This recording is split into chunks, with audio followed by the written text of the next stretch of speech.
Hey guys, it's me again, Barry with Barry's 8-Track and Classic Car Radio Repair. And this time we have something kind of new here. I've been getting a lot of inquiries from customers asking if I can add an 8-track to their to their new reproduction radio or a radio that's been converted that has an aux input. So I've been kind of keeping an eye out for standalone 8-track players that have like mounting stuff built in for like a quick underdash mount. And what I do with this is on most of these older car 8-track players, the output sections are pretty well shot, so there's no point in trying to restore those anyway. And so in this manner, I stripped this thing down to where all it has is hot and ground wires. And then this is okay, it's not very well focused, but these are the jacks that go to the radio. And the reason I use RCA jacks instead of the 3.5 millimeter connector, RCA jacks are a much more robust and long-lasting connector.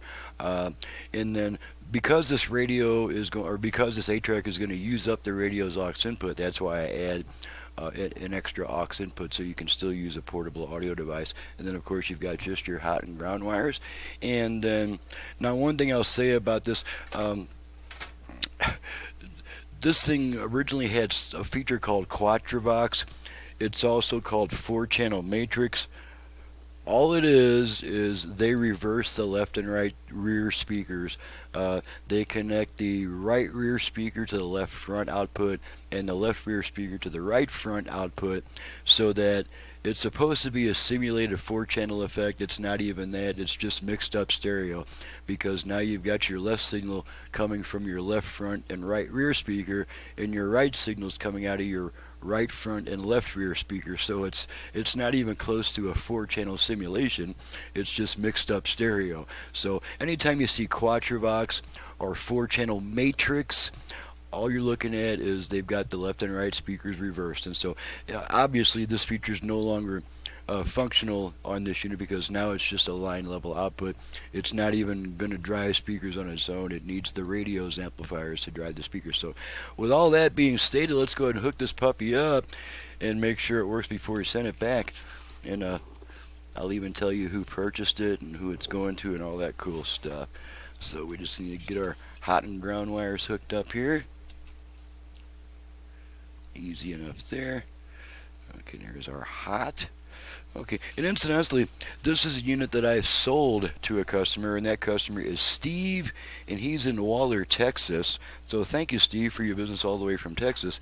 And now one thing I'll say about this is the balance and tone controls no longer have any effect, because the unit doesn't even have speaker amplifiers anymore. But I do go ahead and reuse the volume control, and while it can be used as a regular volume control, its real purpose is to match the output of the 8-track to that of the radio, so that when you switch between the radio and 8-track, you're not suddenly blasted with 6,000 watts of 8-track power. So this control is pretty much like a set and forget type control.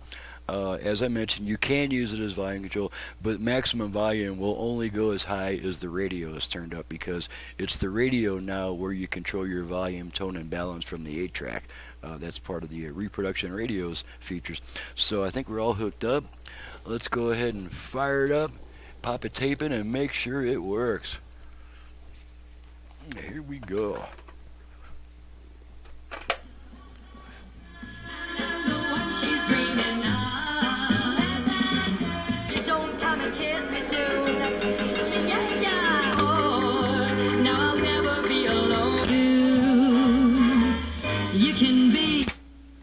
Blank spot.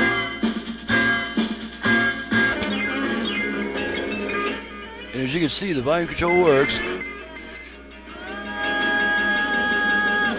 Now I know this advice that I give. I'll keep you in bananas. You're in you lay. Okay, and that takes care of that. There's just not that much to test on a standalone 8-track player. Make sure it plays and switches tracks properly, and produces output, so that takes care of that. I'm Barry with Barry's 8-Track and Classic Car Radio Repair, and I am starting to try to accumulate these units. I try to find them on eBay.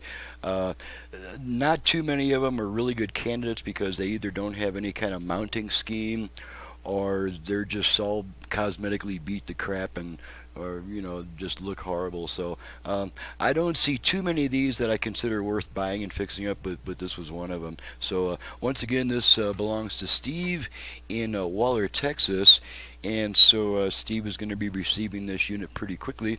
I want to thank you guys so much for watching and listening, and thank you again, Steve, for your business all the way from Waller, Texas, and we'll see you guys next time.